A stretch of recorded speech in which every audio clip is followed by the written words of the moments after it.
Olá pessoal, vamos dar continuidade ao nosso conteúdo. Hoje, dia 18 de 12 de 2020, a aula de hoje vai ser utilizada para a gente ministrar o conteúdo relacionado à reprodução induzida. Nas aulas anteriores, nós abordamos um pouco dos aspectos históricos da biologia e da ecologia das espécies cultivadas, na carcinicultura. Então, na última aula, eu postei para vocês um material relacionado tanto aos aspectos fisiológicos da reprodução. Então, espero que todos vocês tenham lido, né? Então, hoje nós vamos abordar um pouco mais desse tema, tá bom? Então, pessoal, vocês têm que ter em mente que para reproduzirmos espécies de camarões, a gente tem que levar em conta dois pontos principais da vida desse organismo, né?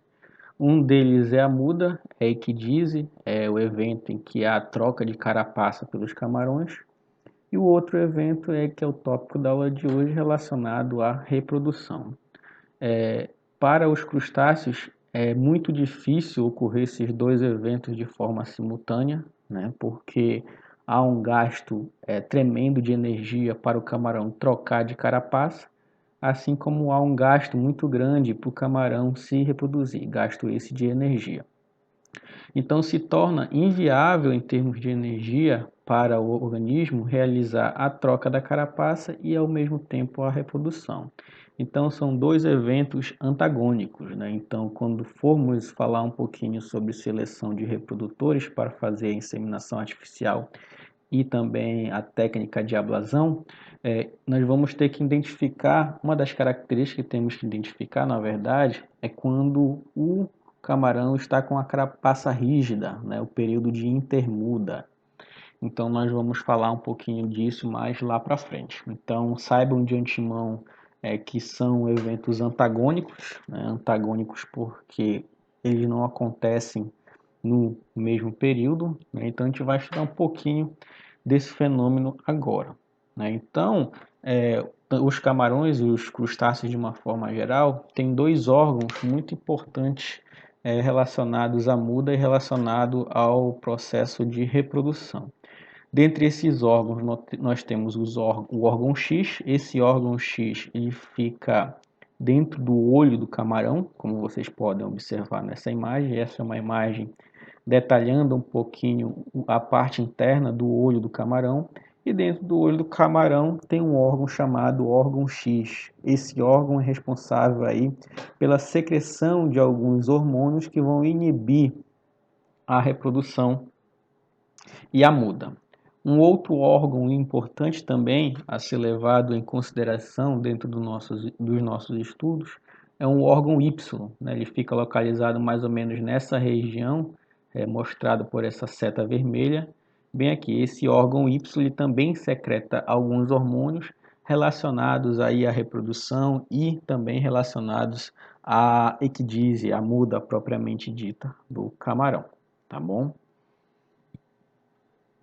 Então, olha aí, pessoal. Então, o órgão X, localizado aí no pendúculo ocular, ou seja, dentro do olho, ele produz dois hormônios, o inibidor de desenvolvimento gonadal e o inibidor da muda. Então, esses dois hormônios secretados pelo órgão X, eles vão ser responsáveis pela inibição tanto da reprodução quanto da muda, né? Então, nos dois olhos do camarão existe esse órgão X que vão ser responsáveis aí pela inibição tanto da muda quanto do desenvolvimento gonadal.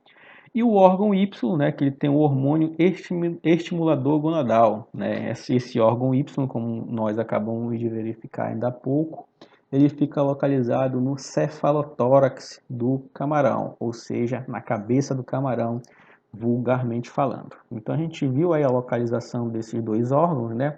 E aqui tem, na verdade, uma cascata hormonal responsável aí por esses dois órgãos. Então nós temos aqui 4 linhas, como vocês conseguem observar, né? Essa linha aqui é o nível do hormônio da muda. Esse HEG é o nível do hormônio inibidor da gônada, do desenvolvimento gonadal, e esse HIM é o hormônio inibidor da muda. Esse HM estimula a muda e o HIM desestimula o processo de muda, né? Ele retarda, né? E o HEG é o hormônio estimulador gonadal, né? Então, quando a gente fala do HM em particular e do HEG, que é o estimulador gonadal, eles sempre vão ser onde o estimulador gonadal ele estiver baixo, o estimulador da muda ele vai estar alto. Então são hormônios aí antagônicos, né? Quando um está alto, o outro está baixo, e é justamente esse nível de hormônio ele está relacionado com o processo aí de muda, né? Existem três etapas da muda, na verdade, né? O que a gente classifica. Tem um momento em que o organismo ele está no período de pós-muda, quando ele acabou de realizar a muda, né? Tem um período pré-muda, quando ele está próximo a realizar a muda, a troca de carapaça, né? E tem um período intermuda, que é um período entre a pós-muda e a pré-muda, né? Então, quando formos selecionar os reprodutores para fazer o acasalamento, para fazer a técnica de ablasão, esses indivíduos têm que estar na intermuda, né? Um período em que a carapaça está rígida, né? E essa cascata hormonal que vocês estão observando aqui é o que acontece aí naturalmente. Quando ele está para realizar a muda, olha o HM onde está, lá em cima, enquanto que o HEG, que é o estimulador gonadal, ele está lá embaixo.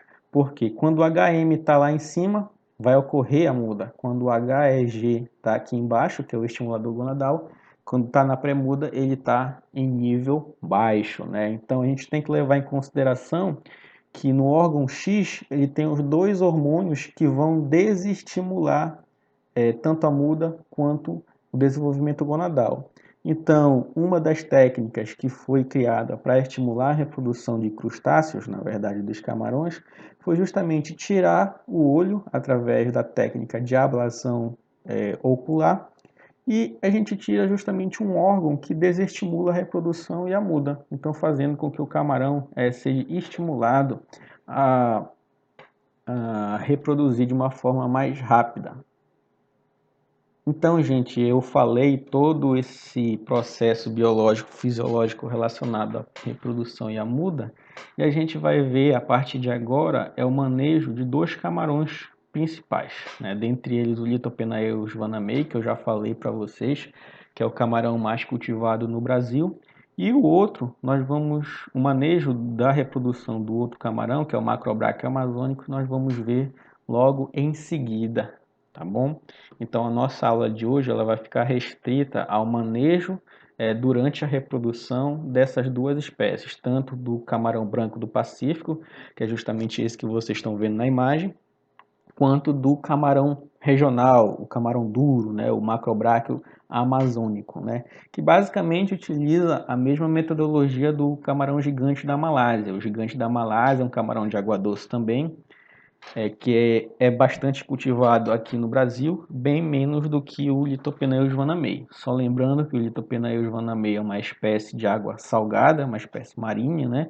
Então esse é um organismo que é cultivado na costa do Brasil, mas vamos ver também um manejo relacionado a uma espécie de água doce que é o Macrobrachius amazônico, que a gente utiliza a mesma metodologia para a reprodução do que o Macrobrachius rosenberg, tá bom? Eu já mostrei a literatura para vocês relacionada a esse manejo, tá bom? Então, é isso que a gente vai ver a partir de agora, né? Então, como foi falado na aula de aspectos biológicos, o ciclo de vida relacionado ao Lithopenaeus vanamei inicia quando ele é adulto, onde ocorre aí a reprodução. Os adultos estão exclusivamente habitando o ambiente marinho, né? Então, nesse ambiente marinho, aí há a reprodução, há a cópula, há a desova, como vocês conseguem ver nessa imagem, e os ovos vão eclodir na fase de náuplio. Então, o camarão, quando ele é bebezinho, ele inicialmente possui a fase de naupo, que é justamente essa criaturinha que vocês estão vendo aqui, só que com o decorrer do tempo ele vai se desenvolvendo. De naupo ele passa para um outro estágio larval, que é chamado de zoé, eu já mostrei para vocês, vou mostrar com mais detalhes na aula de larvicultura. Depois de zoé, ele se desenvolve em míceis. Então, essas três etapas aqui são os estágios iniciais do desenvolvimento do camarão marinho, do Lithopenaeus vanamei, sendo que quando ele está em ambiente marinho, é nessas três fases aqui, né? Náupio, zoé e míceis. A míceis, ela é o estágio larval do camarão exclusivo, né? Se a gente for estudar, por exemplo, o caranguejo, a lagosta, elas não vão ter o estágio de míceis, né? Esse estágio aqui, um pouquinho da biologia, né, gente? É o estágio larval exclusivo dos camarões. Então, desde adulto até o estágio de míceis, esses organismos vão habitar o ambiente marinho, né? Então, eles vão migrando do ambiente marinho, até lá eles vão estar no estágio de míceis. Quando chegam na parte estuarina, né, eu falei para vocês na aula anterior que o ambiente estuarino é um ambiente de transição entre o rio e o ambiente marinho. Então, nesse ambiente ele é rico em alimento tanto para as pós-larvas quanto para os juvenis de camarão. Tá bom? Então eles habitam esse ambiente estuarino agora por causa da grande quantidade de alimentos que é disponível para eles.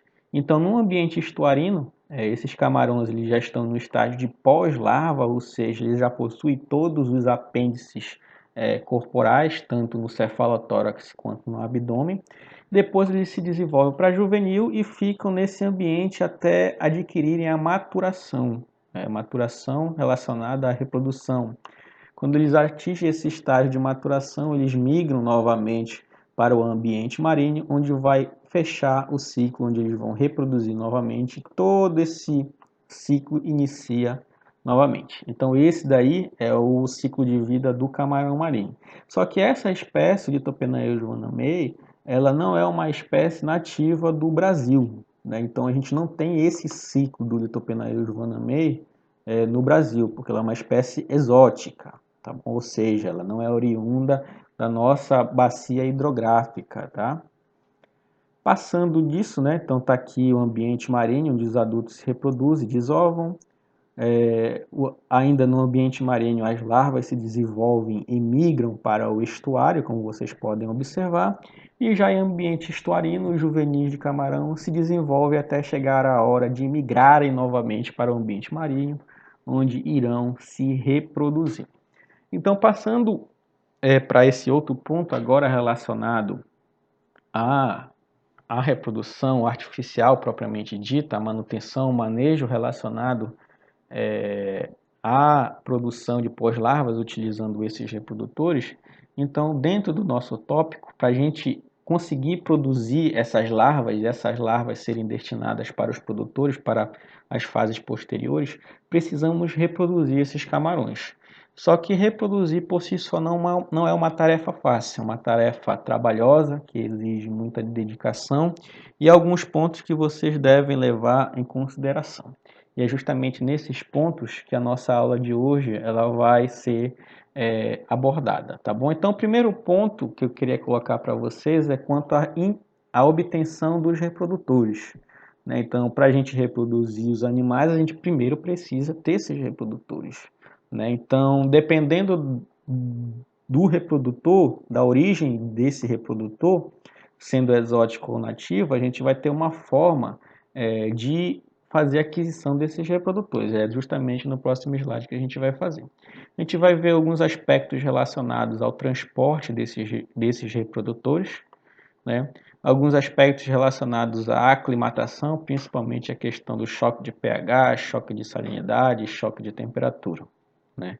A gente vai ver alguns pontos relacionados à manutenção desse reprodutor nos viveiros de engorda, viveiros de produção de reprodutor, viveiros de maturação gonadal e assim sucessivamente, principalmente relacionado tanto à questão da alimentação, porque a gente tem que ter uma alimentação que acabe que suprindo todas as necessidades nutricionais, ou seja, tem que ser uma ração balanceada, uma ração adequada. Não digo ração na verdade é um alimento, porque a ração ela vai ser apenas um dos componentes que nós vamos utilizar na alimentação dos camarões. E além de se ter acima de tudo, uma qualidade de água impecável, né? Então, quando a gente trata de reprodução, a gente tem que ter uma excelente, não digo nem boa, digo excelente qualidade de água, uma qualidade de água boa para a gente fazer com que esses organismos se reproduzam, né? Porque, querendo ou não, a reprodução ela é um artigo de luxo dentro da vida do camarão. Então a gente precisa dar todo o conforto para esse animal em termos de qualidade de água, em termos de alimentação, para poder ele se reproduzir. A gente vai ver também alguns aspectos relacionados à maturação, tanto no tanque de maturação quanto no tanque de desova, e alguns aspectos relacionados à indução dessa desova, ou seja, a gente vai estimular a esses bichos se reproduzirem. A gente está falando ainda, gente, de camarão marinho, né? Apesar de alguns aspectos que eu falar aqui nesse ponto, também vai ser levado para o camarão de água doce. Nosso Macrobrachium amazônicos é justamente esse organismo que a gente vai tentar estudar lá no IFPA, tá bom? Então a indução da desova ela pode ser através de duas formas: choque térmico, que é um método mais tradicional, não digo tradicional, o menos indicado, e o mais tradicional, agora sim, é a ablasão ocular, né? A retirada do olho justamente porque o olho apresenta o órgão X, que vai liberar hormônios que não estimulam o desenvolvimento gonadal. Então, gente, como vocês podem ver nessa imagem, vamos falar um pouco sobre a obtenção do plantel de reprodutores. Como assim um plantel? Nós vamos falar um pouco de como nós vamos adquirir os reprodutores, né? A gente fala plantel é um conjunto de reprodutores, né? Uma quantidade significativa de reprodutores. Então, existem 4 formas de se obter esses reprodutores. Essas duas primeiras, né, captura de pós-larvas da natureza e a captura de reprodutores maduros da natureza, são relacionados à espécie nativa. Como assim? A gente não vai conseguir capturar, por exemplo, o Lithopenaeus vanami, que é uma espécie exótica da natureza, porque ele não é oriundo da nossa região.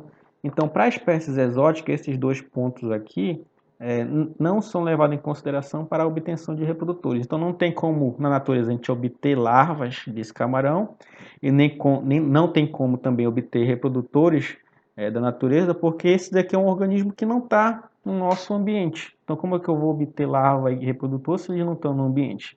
Né? Então, esse é um método para as espécies nativas. Só de antemão a gente vai utilizar lá no IFPA esse segundo método.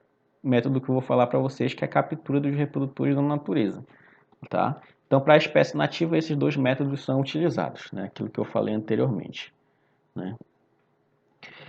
Esses outros 2 métodos aqui, esse daqui que eu falei, né? Essa captura dos reprodutores maduros na natureza. Então, a gente vai utilizar esse método, né? Eu vou explicar com mais detalhe mais para frente como é que a gente vai obter os reprodutores.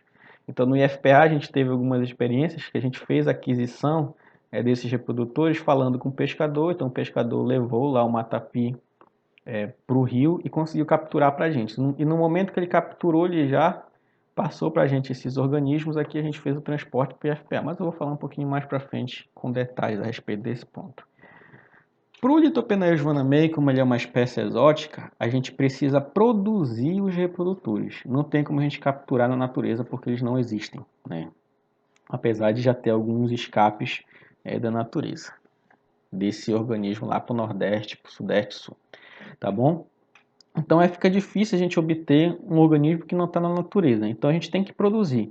A gente pode produzir a partir de indivíduos de cativeiro. Vamos supor que tem um produtor que está criando camarão e ele pode pegar alguns organismos do seu viveiro, alguns camarões do seu viveiro, pelo menos os que crescem mais rápidos, e transferir para outros tanques, né, para poder fazer aí a produção desses reprodutores. É justamente isso que a gente vai falar agora, né, a partir de indivíduos de cativeiro. Ou então, eu posso fazer a aquisição dos náuplios, através de algum laboratório que produza náuplios de camarão, né, e esses náuplios eu vou colocar num viveiro, né, de engorda, para poder eles crescerem e seguir essas mesmas etapas aqui do que eu falei anteriormente. A gente vai falar agora, gente, relacionado a esses 2 pontos. Para a gente produzir reprodutor de Lithopenaeus vanami, a gente tem que passar por 3 etapas, né? Primeiramente, a fase de engorda, Em um segundo momento, esses indivíduos vão para a fase intermediária e, em terceiro momento, eles vão para a fase final. Qual a intenção dessas três fases? Fazer com que o organismo se desenvolva para poder se tornar um reprodutor. Uma coisa é eu produzir para comercializar, né? Então, essa primeira fase ela é relacionada à fase de engorda. Então, eu estou engordando para comercializar os meus camarões no mercado, para vender meus camarões. Só que eu preciso dos meus reprodutores. Então, eu pego os indivíduos aqui que geneticamente são melhores em termos de crescimento, que crescem mais rápido, e coloco para uma segunda fase, uma terceira fase, para eu poder pegar esses organismos e torná-los um reprodutor. Só que em cada fase tem características que a gente vai ver a partir de agora. Então, a primeira fase para a gente produzir o nosso reprodutor de Lithopenaeus vanamei é a chamada fase de engorda. Geralmente, essa fase de engorda ela acontece em viveiros de engorda de 2 a 20 hectares. É isso mesmo, de 2 a 20 hectares. Então, olha aqui alguns detalhes dessa primeira fase de produção de reprodutores. A fase de engorda ela geralmente é executada em viveiros de 2 a 20 hectares, em densidades de estocagem de 20 a 25 camarões por metro quadrado. Ela tem duração aproximadamente de 3 a 4 meses, utilizando como alimentação principalmente ração comercial, né? Sendo que os organismos eles vão ser despescados ao final de 4 meses, de 3 a 4 meses, os camarões vão ter aí de 14 a 16 gramas de peso, tá bom? Então eu engordei meus camarões, chegaram aí a 14 a 16 gramas, vou direcioná-los para a próxima fase de produção de reprodutores, né? Então a próxima fase de produção de reprodutores, chamada de fase intermediária, ela é executada geralmente em viveiros de formação de reprodutores. Geralmente esses viveiros são menores, de aproximadamente 0,15 hectares, tá bom? Então olha aí, alguns detalhes dessa fase aí. Como eu falei anteriormente, nessa fase os viveiros de formação de reprodutores agora não são mais viveiros de engorda, mas são nomeados de viveiro de formação de reprodutores. Eles devem ter 0,5 hectares de área. A densidade, vocês observam aqui que ela já diminui bastante. A gente viu no slide anterior, na fase de engorda, que a densidade é em torno de 20 a 25 camarões por metro quadrado. Logicamente que essa densidade vai depender da tecnologia que é utilizada nesses viveiros de engorda, mas basicamente é isso, né? Então aqui na segunda fase, na fase intermediária, a densidade passa a ser menor. Por quê? 2 camarões por metro quadrado. Porque a gente precisa de espaço para fazer com que esses animais cresçam, tá bom? A duração também é de 3 a 4 meses. A alimentação ela já é também utilizada a ração comercial e dieta úmida.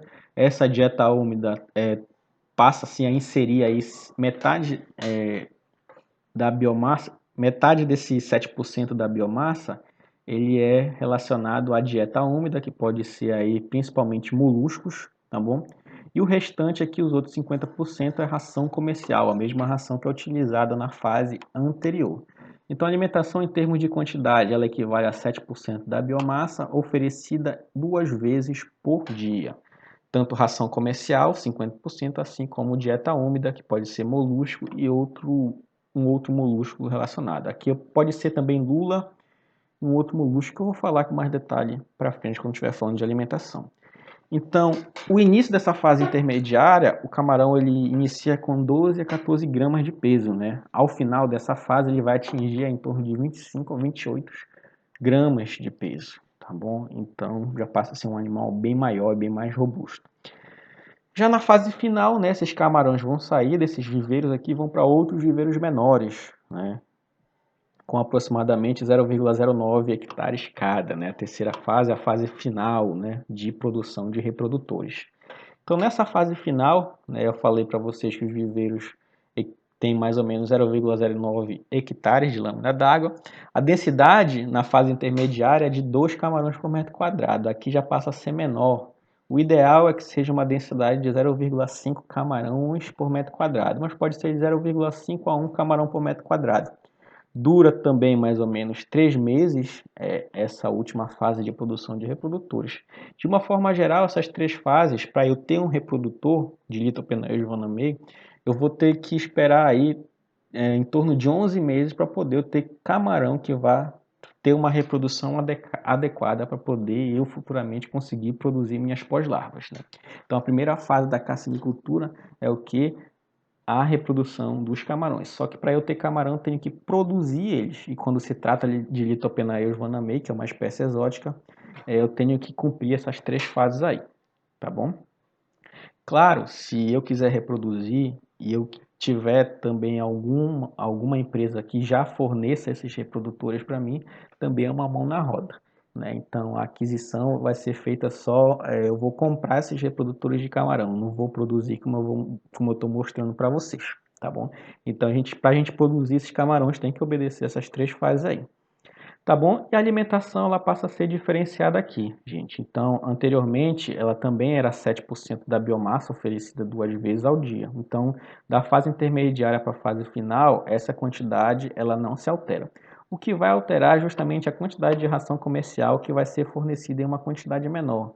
Então, a ração comercial ela vai ser oferecida apenas 30%. Anteriormente era 50%. Agora, nessa fase, a gente reduz a quantidade de ração comercial e passa a ofertar mais dieta úmida, mais lula, mais molusco aí que vai contribuir ainda mais para o desenvolvimento dessas espécies. Então, iniciando essa fase final, o camarão entra nessa fase final com 25 a 28 gramas de peso e a fêmea ela tem que ter peso maior que 35 gramas ao final dessa fase e o macho tem que ter um tamanho de maior que 30 gramas nessa fase, né? Então, essas são as condições aí dessa fase para o macho e para a fêmea para poder se tornar um reprodutor. Após passar dessas 3 fases, a gente vai selecionar esses reprodutores. A partir dessas 3 fases, eu comecei a criar condições para ter meus reprodutores. A partir disso, eu vou selecionar os melhores para poder ter um plantel de altíssima qualidade e fornecer pós-larvas de altíssima qualidade também. Então, a gente vai falar um pouquinho dessa seleção e quando eu seleciono esses reprodutores, eu vou destinar para um laboratório e nesse laboratório eu vou ter meus tanques de maturação, tanque de aclimatação e vai ser justamente o local onde eu vou reproduzir esses camarões. Eu estou falando aqui ainda de Lithopenaeus vanamei, do camarão marinho, do camarão mais cultivado no Brasil, tá bom? Então, olha aí, pessoal, alguns critérios eles têm que ser levados em consideração para a seleção desses animais. Dentre eles aí, eu tenho que ter animais com antenas inteiras, então eu tenho que observar se as antenas deles estão inteiras, se elas não estão quebradas, porque a antena é um órgão sensorial que vai ser utilizado na reprodução. Então eu preciso ter um camarão que tenha essas antenas inteiras, tá bom? Eu já mostrei para vocês em aulas anteriores as antenas dos camarões, tá bom? Então eu parto do princípio que você já sabe isso. Eu vou falar aqui também em relação aos machos e às fêmeas, né? Eles têm que ter aí, no caso os machos, né? Eles têm que ter ampolas espermáticas brilhosas, né? E tanto o macho quanto a fêmea, eles têm que ter hepatopâncreas sem alteração de cor. Vou mostrar para você já já a imagem de um hepatopâncreas. E musculatura é bom, né? Não, a musculatura abdominal, ela tem que ser translúcida. Eu tenho também algumas imagens para a gente comparar esses camarões. Porque geralmente camarão que não está com a musculatura translúcida, ele está condicionado por uma doença. Então a gente tem que evitar utilizar camarões doentes para a reprodução, tá bom? E os olhos eles têm que estar brilhosos e limpos, né? Então eles têm que estar em boas condições, até porque também a gente vai tirar um olho do camarão para poder estimular ele à reprodução, a reproduzir, tá bom? Então, pessoal, tem uma imagem aqui de 2 camarões. Vocês conseguem observar um camarão normal aqui e um camarão doente. O que é que está diferenciando em relação a esse camarão? É justamente essa estrutura mais escura aqui. A gente tem aqui uma estrutura que quase não aparece e aqui a gente tem uma estrutura escura. Essa estrutura aqui é o estômago, essa estrutura aqui é o hepatopâncreas e essa estrutura aqui, essa linha, né, é justamente o intestino do camarão. Então, para um camarão estar saudável, para a gente escolher um camarão, a gente tem que ter um camarão aí que esteja com o estômago cheio. Por quê? Porque o camarão com o estômago cheio quer dizer que ele está se alimentando. Então, se ele está se alimentando, logicamente que ele está cumprindo com todas as suas exigências fisiológicas, ou seja, ele é um camarão saudável. O hepatopâncreas, para quem não sabe o que é hepatopâncreas, nós temos o fígado separado do pâncreas. Isso daí, biologicamente, os vertebrados têm. Entretanto, nos camarões, até mesmo nos peixes também, o fígado ele é junto ao pâncreas, ou seja, o pâncreas está dentro do fígado. É por isso que eu falo de hepatopâncreas. Então, um hepatopâncreas ideal para utilização como reprodutor, o reprodutor tem que apresentar hepatopâncreas grande, nessa coloração meio escura, e também pigmentado, tá bom? E o intestino dele tem que estar cheio, né? Quer dizer, intestino cheio quer dizer que ele está com nutrientes, está com alimento dentro do intestino e está absorvendo nutrientes para desenvolver todas as suas atividades fisiológicas. Um camarão doente está com o estômago vazio. O hepatopâncreas, se está com estômago vazio, quer dizer que ele não está se alimentando. Geralmente, uma das condições que um camarão está doente, na verdade é um dos sintomas, né? Ele fica com falta de apetite. Então, estômago vazio quer dizer que ele está com falta de apetite. O hepatopâncreas dele está atrofiado e pálido. E o intestino médio está vazio. Então, se não tem alimento no intestino, ele não está absorvendo alimento. Se não está absorvendo alimento, ele não está com o seu organismo em equilíbrio, em condições ideais para ser um reprodutor. Aqui, mais uma vez, a gente vê, né, um camarão saudável, com hepatopâncreas aqui nessa coloração também é saudável. O intestino dele é todo cheio de alimento e o estômago também cheio. Hepatopâncreas saudável apresenta essa coloração. Um camarão doente apresenta tudo transparente, hepatopâncreas nessa coloração.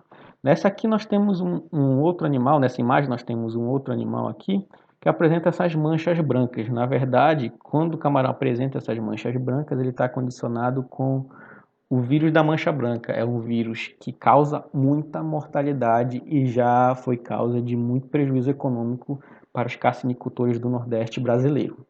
Aqui está aquela imagem que eu falei, eu tenho um camarão aí com musculatura translúcida, né, sendo que ele tem que apresentar o intestino cheio, hepatopâncreas bem colorido e o estômago cheio. E aqui a gente tem musculatura translúcida, né? E aqui a gente tem um camarão com uma musculatura meio turva, né, meio opaca, né, e tem, sem falar que ele está com parasita bem aqui nas brânquias dele. Então a gente tem que evitar camarões dentro dessas condições que eu acabei falando para vocês, sem falar que ele tem que estar com a antena íntegra. Falando um pouco sobre transporte desses reprodutores, né? Então o transporte desse reprodutor e dos meus tanques para o laboratório, ele pode acontecer de duas formas. São duas metodologias, né, gente? Vocês podem encontrar aí na literatura bem mais metodologia de transporte do que essa daí que eu estou mostrando para vocês.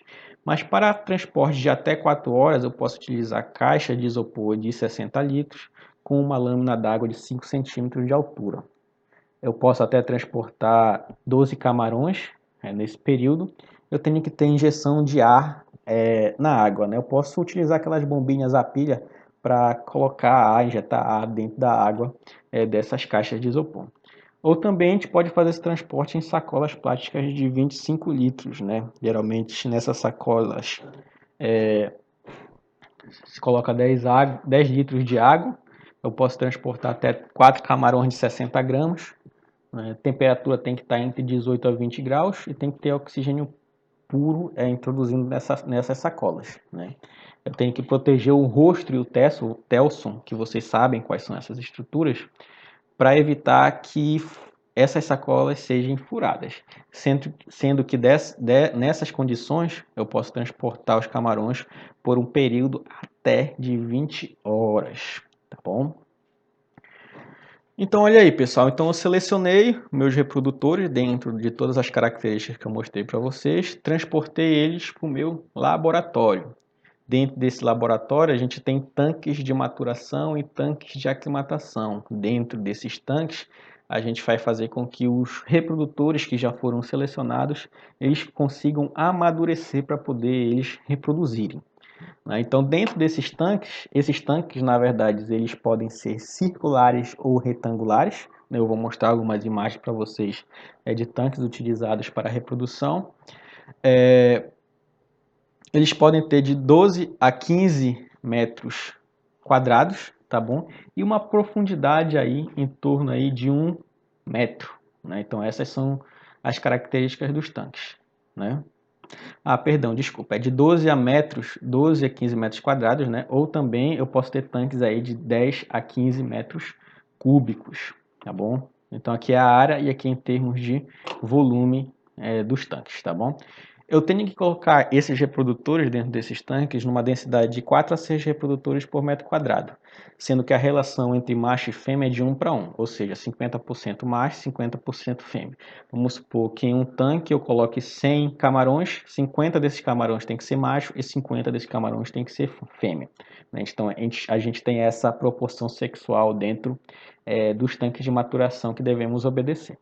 Tá bom? Até porque se eu colocar só fêmea num tanque, eu não vou ter condições de ter reprodução, porque reprodução precisa de macho, né? É uma coisa mais do que óbvia. Então a gente tem, pelo menos para esse camarão, essa proporção. O que vai mudar para o macrobraquia amazônicos, quando a gente for falar futuramente. Para o macrobraquia amazônicos é um macho para 5 fêmeas. Então um macho consegue reproduzir 5 fêmeas. Né? Então é nesse sentido aí que isso deve ser obedecido. Para uma espécie pode variar em relação à outra.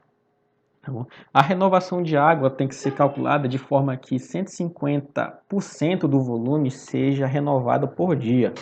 Né? Então a gente tem que ter essa questão. Né? Isso quando a gente está em sistemas de renovação de água.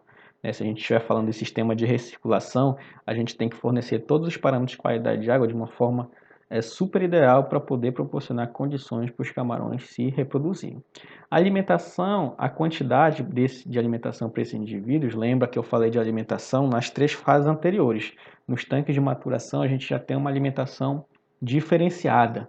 Né? A gente passa agora a oferecer uma quantidade de ração, de alimento, equivalente a 12% da biomassa dos indivíduos, tá? Por dia. Então, 12% do peso total dos camarões dentro do tanque tem que ser fornecido em termos de quantidade de alimento. Sendo que esse alimento, 38% tem que ser de lula, né? 20% artêmia. Para isso a gente precisa saber, eclodir artêmia, vocês vão aprender com o professor Elton a parte de criação de plâncton, né? Então, eu posso até falar um pouquinho nas aulas posteriores sobre eclosão de artêmia. Tá bom? Vamos falar um pouco. Desculpem, essa alimentação também tem que ter 16% de marisco, dentre eles a sanabitinga, né? Isso para camarão vanamei, para reprodutor de vanamei, gente. Para alimentação de macrobraquia amazônico é outra dieta.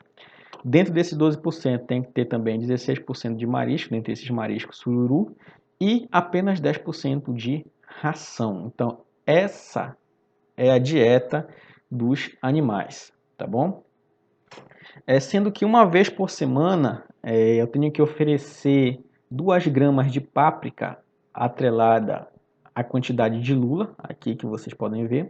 Tenho que também fornecer uma vez por semana vitamina C, eu posso inserir 1 grama de vitamina C na quantidade de lula que eu estiver oferecendo para o animal. Eu também tenho que colocar vitamina C na água, né, equivalente a essa relação de 2 gramas para cada 5, 10 mil litros de tanque de água. Né? E eu também tenho que oferecer ração úmida, pelo menos uma vez por semana. É 1% desse tirado dos 12, tá, gente? Então, 1% de ração úmida tirado desses 12%. Então, são imagens de tanques de maturação, né, que os reprodutores vão ficar aqui para ocorrer o processo de reprodução, tá bom? Em relação, eles vão ficar dentro de uma semana nessas condições de renovação de água de 150% por dia, durante uma semana. Né? Então, a amônia ela tem que estar menor que 3 miligramas por litro. Fotoperíodo, ou seja, ele tem que passar 14 horas de luz e 14 horas do dia no escuro, então tem que obedecer essa relação. A intensidade de luz ela tem que ser similar ao ambiente natural. Né? Então, no começo vai ficando a intensidade de luz é menor, depois ela vai ficando mais intensa, aí depois ela vai diminuindo de intensidade de luz. Tá bom? Posso mandar o material explicando com uma forma mais detalhada essa questão aqui da intensidade luminosa. Eu tenho e vou mandar para vocês. O oxigênio dissolvido, logicamente, tem que ser maior que 5 miligramas por litro, próximo da saturação. A saturação geralmente é em 8, tá, gente? Salinidade de 30 a 35 ppt, né, parte por trilhão. Temperatura em torno de 27 a 30 graus Celsius, não pode ser maior, e nem maior que 30 e nem menor que 27,5, né? E não tem que ter turbidez alguma, ou seja, não tem que ter nutrientes dentro dessa água, tá bom? Após uma semana, nesse período, né, a gente passa agora a alterar a renovação de água. em vez de renovar apenas 50%, a gente renova 200%, ou seja, a gente tem que calcular lá na entrada de água uma vazão que faça com que 200% dessa água do viveiro, que a água seja renovada a 200%, né, em um período de 20 horas. As outras 4 horas ela tem que estar com água parada, tá bom? Salinidade em torno de 31, pH gerando geralmente em torno de 8,2 e o fotoperíodo de 12 horas no claro e 10 horas no escuro durante o dia.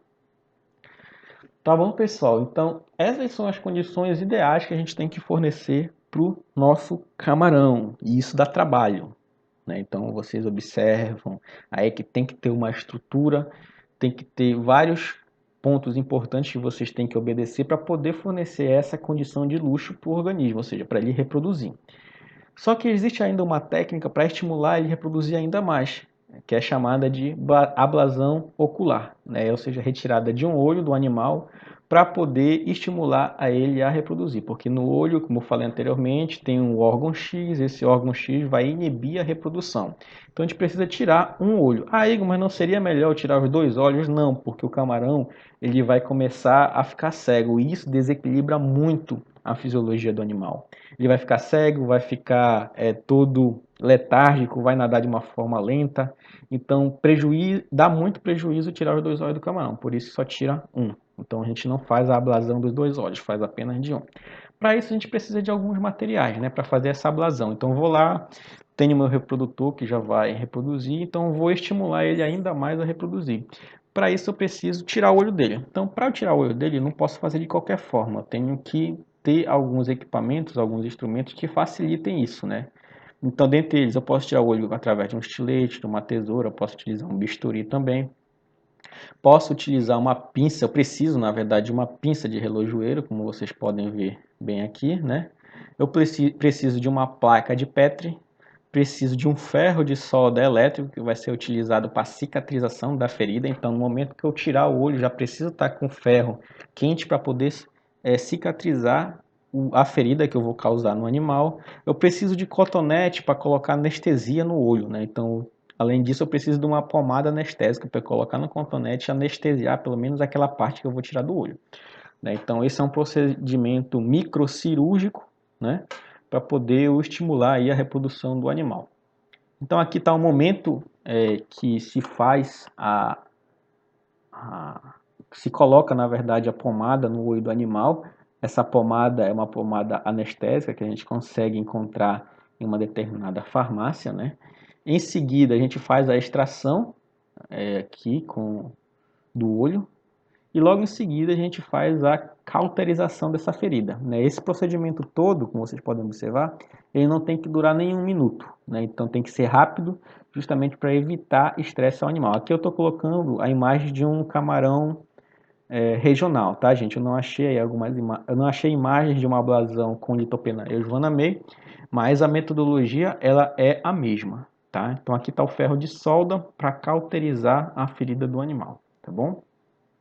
Após isso, os reprodutores retornam para o tanque de maturação, onde a partir de alguns dias eles vão realizar a muda e a partir daí vão copular, né? Aqui tem algumas imagens de como o animal ele começa a querer reproduzir. Primeiro há um namoro entre os dois animais. O namoro que eu falo é corte, tá, gente? O termo técnico para namoro, vamos dizer assim, é a corte. Então o macho e a fêmea começam a andar juntos, se cortejando, né? E logo em seguida acontece a fecundação, como vocês podem ver, né? Então o macho ele vai introduzir o esperma dele na base do cefalotórax do animal, na base do cefalotórax, não, na base do cefalotórax, na base da cabeça, né? Próximo aí ao quarto ao quinto par de periópodo. Pode ser dessa forma ou dessa forma aqui, o macho introduz a massa espermática ou o espermatóforo também é assim chamado, na fêmea, tá bom? Então aqui tem mais algumas imagens, pode ocorrer também, dependendo da espécie, esse abraço aqui, né? Abraço nupcial, que eu posso chamar, né? Em que o macho ele começa a introduzir o esperma nessa parte aqui da fêmea que vocês estão observando, na base do cefalotórax, tá? Então, há a corte, há a fecundação, e a gente precisa, nesses tanques de maturação, aprender a identificar as fêmeas que já foram fecundadas. E é justamente através dessa imagem, né? Então, uma fêmea que já foi fecundada, ela está com essa massa branca aqui, que é justamente o esperma do animal, do macho, né? Então ele introduz o esperma dentro da fêmea e a gente consegue ver aqui o esperma já introduzido. Essa massa é espermatofórica, né? É o nome que é mais certo falar. Então essa massa espermatofórica vai caracterizar aí a fêmea como já fecundada. A partir daí a fêmea tem que ser destinada ao tanque de desova, né? O tanque de desova é outro tanque, né? Que ele tem que ter essas características que vocês estão vendo, onde a gente vai colocar as fêmeas que já foram fecundadas. A partir da fecundação, em torno de 18 horas, elas já vão liberar os ovos, né? Quando elas liberarem, a gente já tem que tirar as fêmeas daqui, porque as fêmeas vão defecar nessa água. A gente tem que evitar isso, porque isso propicia a proliferação de bactérias. Proliferação de bactérias nos ovos causa muita mortalidade, né? Esses tanques de desova pode ser individual ou pode ser coletivo. Eu ainda estou falando do Lithopenaeus vanamei, da reprodução de Lithopenaeus vanamei, tá, gente?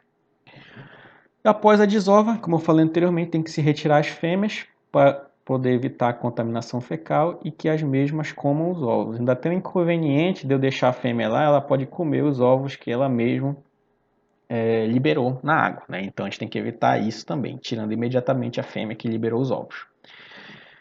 Os ovos eles têm que passar por um tratamento, só rapidamente voltando, gente, ele tem os tanques de desova tem esse modelo porque os ovos eles vão concentrar aqui no fundo e a gente vai direcionar os ovos por essa encanação e esses ovos vão ser coletados em um balde menor aqui para poder eu fazer a asepsia desses ovos, para poder tirar o excesso de bactéria que ainda ficou na água, tá bom?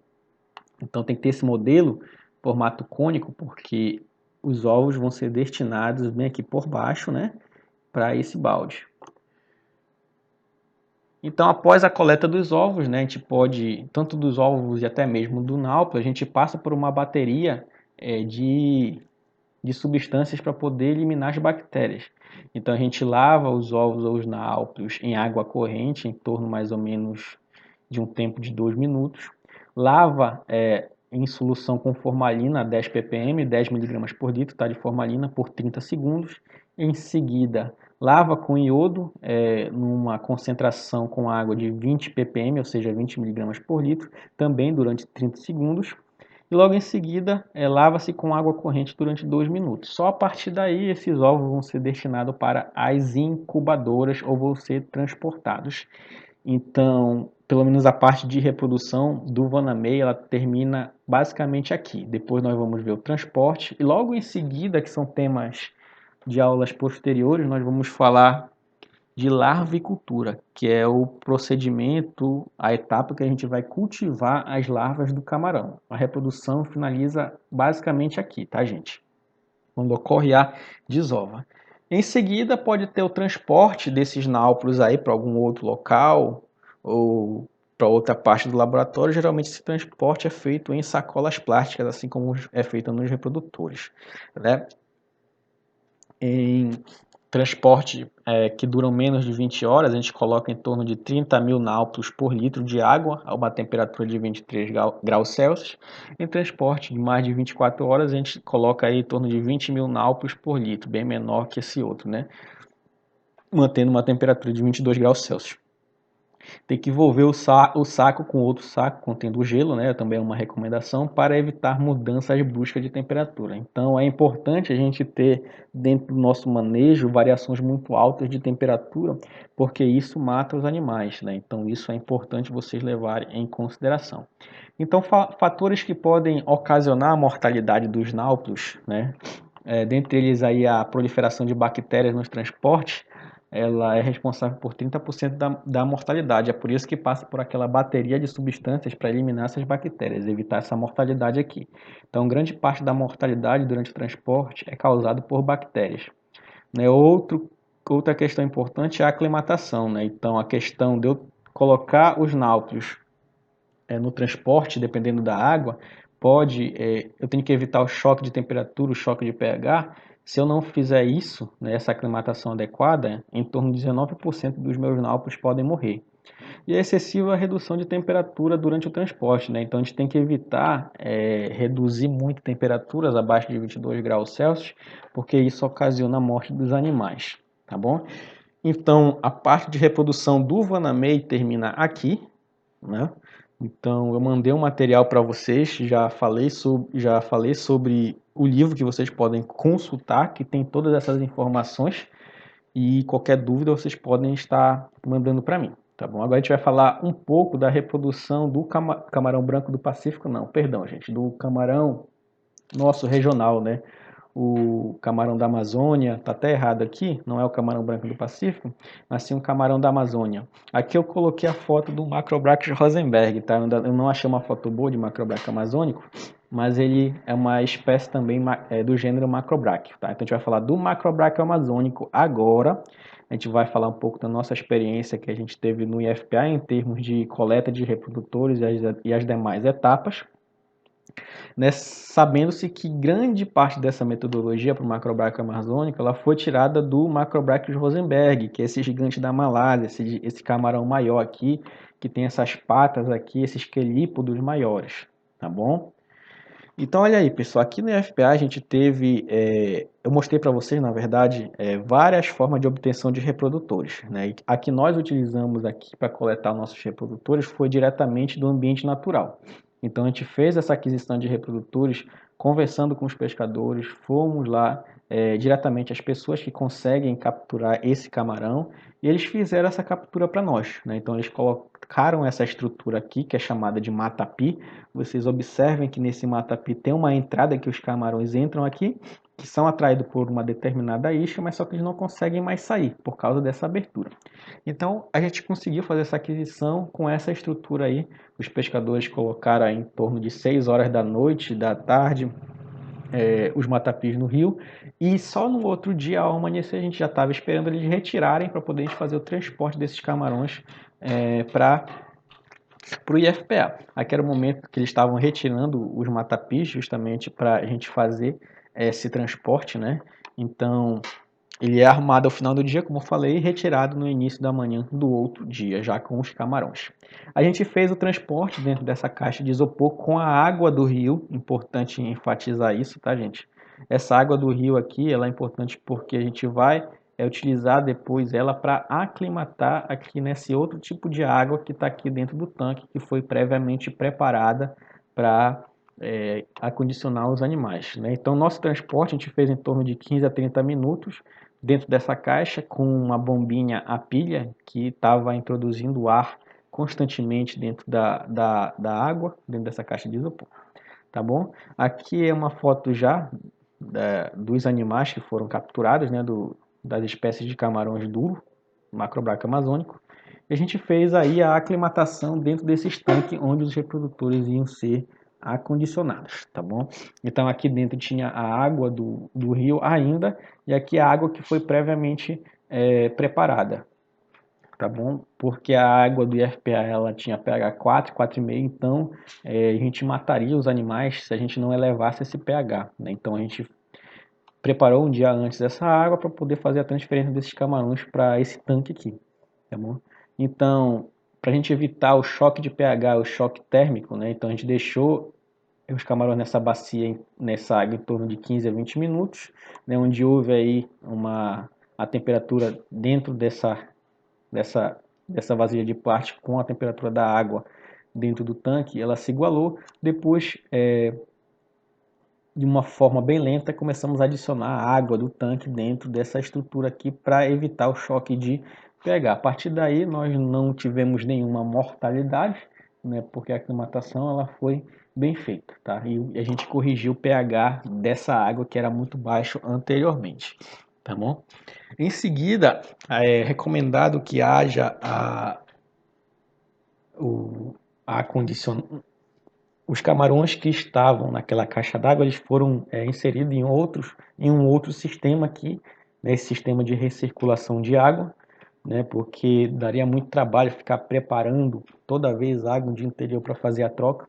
Então a gente preferiu optar por um sistema de recirculação, onde os camarões foram acondicionados. Esses camarões acondicionados dentro dessa estrutura aqui, ela funciona dessa seguinte forma. Então a água aqui dentro desse tanque ela é bombeada para um decantador. Nesse decantador aqui a retenção das partículas sólidas de ração, resto de ração, as fezes do animal. Em seguida a água passa por um biofiltro, onde se tem mídia aqui, que se tem a proliferação de bactérias nitrificantes que vão fazer a transformação da amônia em nitrato. O nitrato já não se torna tão tóxico para os animais. E a água volta aí purificada dentro desse sistema de reciclação. Logicamente que o bombeamento dessa água pode ser feito de duas formas, né? Por bombas hidráulicas da caixa para os biofiltros, para o filtro, biofiltro e o decantador, essa bomba hidráulica, ou também pode, dependendo da força do aerador, né, a gente consegue introduzir aqui o ar dentro dessa encanação e esse ar ele impulsiona através da encanação a água para o decantador e assim sempre ela fica recirculando, tá bom? Logicamente tem que se fazer constantemente a limpeza do decantador. A gente não pode fazer a limpeza do biofiltro, porque se a gente fazer a limpeza do biofiltro, as bactérias elas vão ser retiradas do sistema. A gente não pode retirar essas bactérias nitrificantes do sistema. Tá bom? Esse aqui é um outro modelo que a gente estava com pretensão de criar dentro da nossa estufa, mas infelizmente ainda não criamos, né? A gente tem aqui a caixa d'água, né? E a caixa d'água aqui, ela tem uma estrutura que é direcionada principalmente para a etapa de larvicultura, né? Então, os náuplios, logo após a desova, eles são atraídos pela luz, né? E a gente consegue tirar, fazer essa armadilha e tirar os náuplios daqui, né? Mas isso aqui para reprodutor, a gente pode eliminar essa estrutura aqui. Essa estrutura aqui que eu estou ilustrando é mais para larvicultura, tá bom? Mas também tem uma outra estrutura que a gente poderia ter destinado para larvicultura. Infelizmente, a gente ainda não conseguiu reproduzir os animais por causa dessa pandemia que a gente ia testar, mas acabou não testando. Aqui tem um biofiltro, né? Uma caixa com biofiltro. Essa caixa com biofiltro é justamente essa camada aqui, que é utilizada como camada que vai ser utilizada pelas bactérias. E aqui tem um filtro mecânico, né? Então a água vem daqui, ela é direcionada para esse filtro mecânico. Desse filtro mecânico, a retenção dos sólidos. E aqui tem alguns furos, essa água passa por esses furos, passa por essa camada e ela vai ser bombeada aqui novamente para esse tanque, né? Uma outra estrutura que é utilizada aí, que eu acho interessante também para a manutenção dos reprodutores e até mesmo para fazer a atração das larvas quando os reprodutores reproduzirem aqui, tá bom?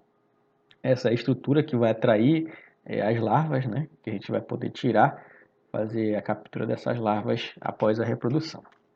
Aqui está esse modelo mais real, né? Eu tirei esse modelo aqui de uma publicação da Embrapa, né? E a gente estava com pretensão de executar de construir esse modelo. Mais uma visão aqui do modelo, né?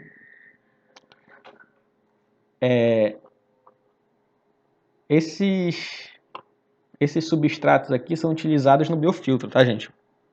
Tanto o seixo quanto as bioballs, elas são utilizadas para proliferação de bactérias no biofiltro. Aquela camada que eu mostrei para vocês é justamente essa camada de substrato aqui que as bactérias vão se proliferar. Também existe outro tipo de mídia, né? Esses substratos também são chamados de mídias, né? São caras, mas são utilizados aí nos biofiltros. Outras mídias aí utilizadas no biofiltro também, né? Existem vários tipos de mídias utilizadas em biofiltros. Mais recentemente, essa escova filtrante é utilizada também nos biofiltros, né? Aqui tem mais um biofiltro sendo utilizado. Aqui alguns modelos para vocês verem, né? Que podem ser utilizados no sistema de reciclação que a gente vai colocar os reprodutores. Bom, gente, eu ia mostrar para vocês a questão do dimensionamento, mas como vai ficar muito longa essa aula, eu posso mostrar em uma outra oportunidade. Acredito que eu até tenha mostrado isso lá na aula de construções para vocês, tá bom? Aqui, gente, a composição da alimentação dos reprodutores, né? A gente adaptou desse autor aqui.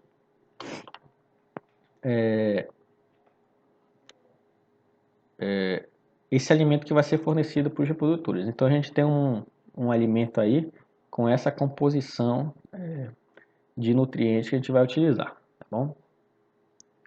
A técnica de ablazão é a mesma que eu falei anteriormente, né? Só que a gente tem que ter algumas características do macrobraco amazônico, né?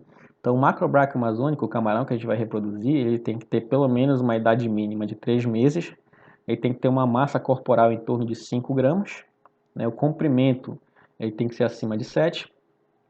Olha, a proporção entre macho e fêmea, como eu falei anteriormente, no Litopenaeus vanamei, a proporção entre macho e fêmea era de um macho para uma fêmea. Já no amazônico, um macho ele consegue fecundar de 3 a 5 fêmeas, né? Então a gente tem que obedecer essa relação. E para a gente fazer a ablação, a gente tem que identificar que o animal tem que estar no estágio de intermuda, né? Ou seja, quando a carapaça dele ele estiver bastante rígida, né? A casca dele estiver rígida. Então isso caracteriza quando ele está na muda. A estrutura para acasalamento dos reprodutores de macrobraquio amazônicos, né? Os tanques eles têm que ter em torno de 1 a 1.000 metros quadrados, né? Mas isso pode depender de local para local, tá? O ideal é que seja esse. Profundidade de 70 a 90 centímetros de lâmina d'água não, de altura da lâmina d'água, né? O fundo do tanque pode ser de fundo natural ou de cascalho, né? E tem que ter pequenos abrigos, né? Em torno, esses abrigos a gente pode utilizar tubos de PVC de 4 polegadas, né? Para ter abrigo, né? Então é uma espécie que ela requer esses requisitos para poder se reproduzir. Fora que a qualidade de água tem que ser impecável, né?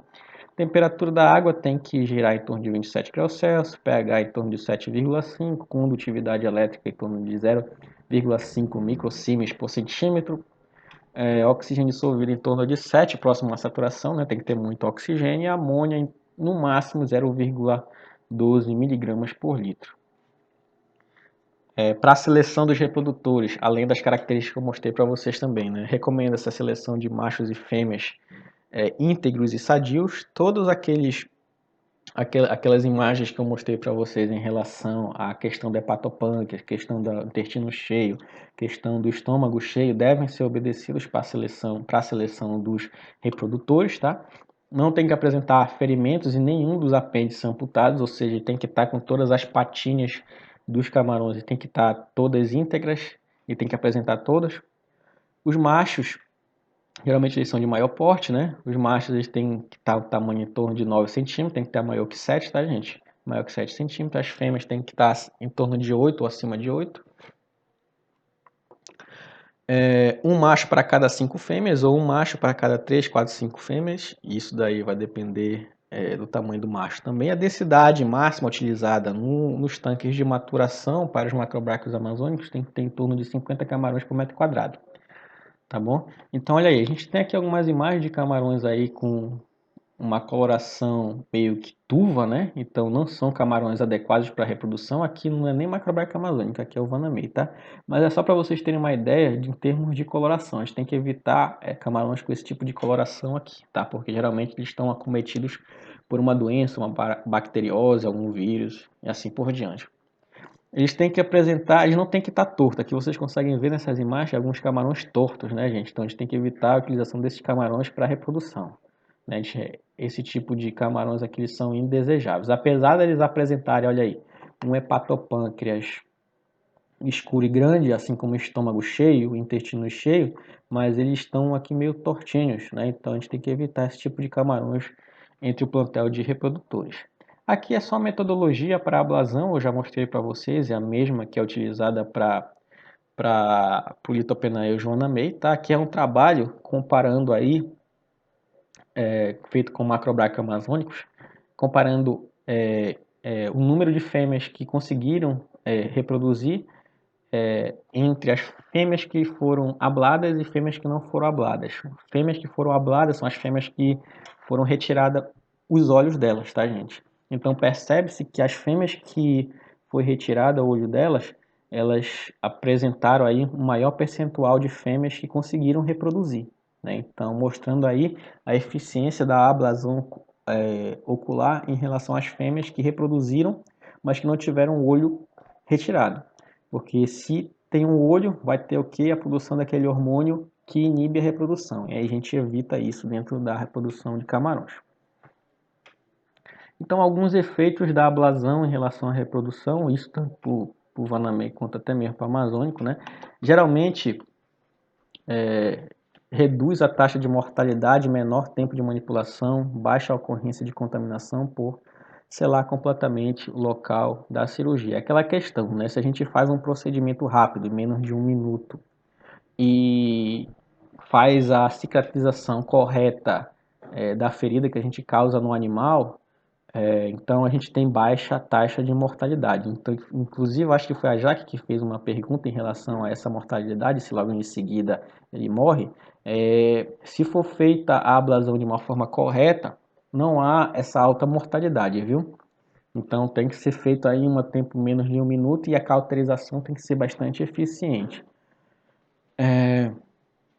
Então, se não há uma retirada do olho, há um aumento aí, desculpe, a ablação ela proporciona aí um aumento do hormônio HEG, né, que é justamente o hormônio que vai estimular o desenvolvimento gonadal. Então, não tem um inibidor desse hormônio, se não tem um inibidor desse hormônio, então a reprodução acontece de uma forma mais eficiente. A muda irá ocorrer em até 5 dias após a ablação, né? Então, isso daqui é um padrão geral, né, que acontece após ocorrer a ablação. Então, após 5 dias ocorre a muda, logo em seguida vai ocorrer a reprodução. Interfere no controle da intensidade de pigmentação. Então, a coloração do animal após a ablação ela vai ser diferente, né? Além disso, a retirada do olho faz com que haja um aumento no apetite dos camarões. Então, os camarões vão acabar aqui comendo mais, né, por causa do aumento desse apetite. Aqui vocês podem ver duas fêmeas, não de Macrobrachius amazônico, mas de Macrobrachius rosenberg. Essa aqui foi uma fêmea que foi fecundada recentemente. Esses ovos aqui foram fecundados recentemente. Percebam que a cor, logo quando se aproxima a liberação desses ovos, ela vai mudando, né? Então aqui é no início da fecundação, aqui quando a fêmea está para liberar os ovos na água para ver a eclosão das larvas, né? Então aqui uma imagem mais aproximada. Então aqui a gente consegue observar em relação à cor dos ovos a questão do tempo de fecundação. E logo em seguida que as fêmeas são fecundadas, né, então elas são destinadas aos tanques de desova, né, que tem essa estrutura aqui, também uma estrutura de recirculação de água. Né, então as fêmeas são colocadas, elas liberam os ovos aqui e esses ovos são eclodidos, tá bom? Então, pessoal, por hoje a nossa aula de reprodução é essa. A partir daqui já se torna larvicultura, né? A larvicultura a gente já vai ver semana que vem, tá bom? Qualquer dúvida é só falar. Abraço, tchau, tchau.